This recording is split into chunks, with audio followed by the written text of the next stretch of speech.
Unë e kam parë si një mekanizëm, nëse interpretimin tim, unë e kam parë si mekanizëm që duke parë që Rama është në largim, dhe largimi i tij çon edhe në shkatrimit të paktën të leadershipit politik të Partisë Socialiste, po kërkojnë të krijojnë një opozitë tjetër të majtë në mënyrë që të thith votuesit socialist, mos krijojnë një vakuum, dhe zëvendësimin e Ramës si një përfaqësues të majtës, po themi globale. Në shesh ka dhe shumë përfaqësues të Partisë Demokratike të djathtë opozita. Nuk është monopoli një fraksioni apo një. Edhe unë jam për natë në shesh. Por organizimi, mikrofoni do një të. Mikrofoni dhe organizimi fillestar i saj ishte për këto arsye. Pastaj u futën shumë faktorë. Jo agjentëror, por faktorë që pan sheshin si një vend kur mund të shprehin pakënaqësinë e tyre. Dhe pakënaqësia ndaj qeverisë është aq e madhe sa që ke arritur të bashkosh të gjitha stratat e shoqërisë. Ke të majt, ke të djathtë, ke të paangazhuar. Është forca protestës, po një herë dobësia e saj.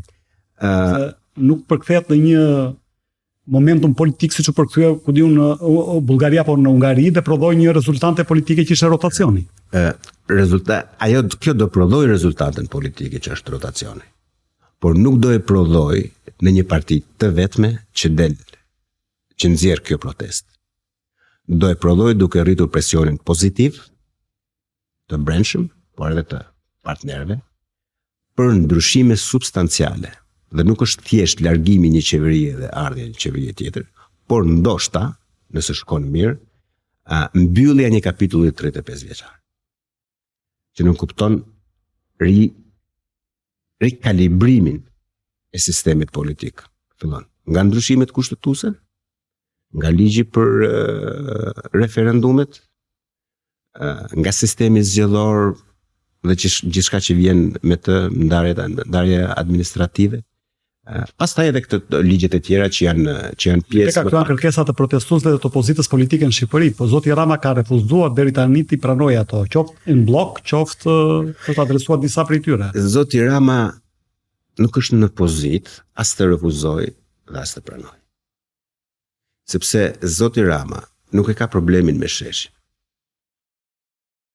Problemin me sheshin do ta zgjidhte siç e zgjidhte lëvizjen studentore. Ndryshoi 7 ministra dhe i dha një furqë edhe e mbylli. Zoti Rama problemin e ka tjetër ku. Sheshi është thjesht presioni i jashtëm ose presioni i dukshëm mbi qeverinë. Presioni tjetër është kuptohet presioni opozitar, është presioni i organeve të drejtësisë që pavarësisht që mbi kanë në një farë mënyrë kanë kontroll ata po zgjasin, por nuk e mbajnë dot në pafundësi, është presioni pastaj diplomatik edhe politik që një pjesë shifet, një pjesë më e madhe nuk shifet. Ajo çfarë Rama nuk po arrin edhe po çon po zgjat zgjidhjen, është gjetja një kompromisi me faktorin ndërkombëtar. Kompromisi nuk ka tani që po e kërkon, po ka që në janar të vitit të shkuar, pra kur ndryshua administrata në Shtetet Bashkuara, që po e kërkon. Dhe kush është kompromisi i tij? Ai çfarë po kërkon? Është një zgjidhje ala Nama, që të largohet dhe të mos ngacmohet. Atë kompromis nuk po e jep kush. Dhe prandaj zvarritet. Nëse shikon zgjedhjet e vitit kaluar, kishim 2 liderë politik që secili kishte nga një problem të madhor.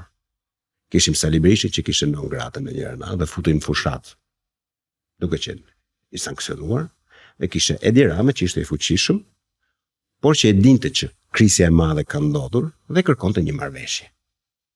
Në fushatën e vjeçme, as Rama dhe as Berisha nuk arritën dot ato çfarë kërkonin. Berisha nuk e arriti dot non gratën, Rama nuk e arriti dot këtë marrëveshje për të larguar paqësisht. Ndodhi. Luftuan të dy marrëmet e veta. Rama kishte alterime e rënd dhe nxori atë rezultat që nxori, duke përdorur gjithë mekanizmat. Paratë shtetërore, presionet, patronazhistët, grupet e krimit organizuar, manipulimin, vjedhjen, gjithë mekanizmat. Por kjo nuk e zgjidhi krizën e Ramës. Kjo vetëm sa e shtyu. Kjo mund ta bënte faktor relevant në gjetjen e fuqia e tij elektorale. Ai mendoi që do ta përkthente një fuqi negociuese. Momenti që kishte për ta bërë atë fuqi negociuese, ai nuk është shfrytëzoi. në fund vitit kaluar kur u lëshu urdhër arresti për Belinda Ballukun.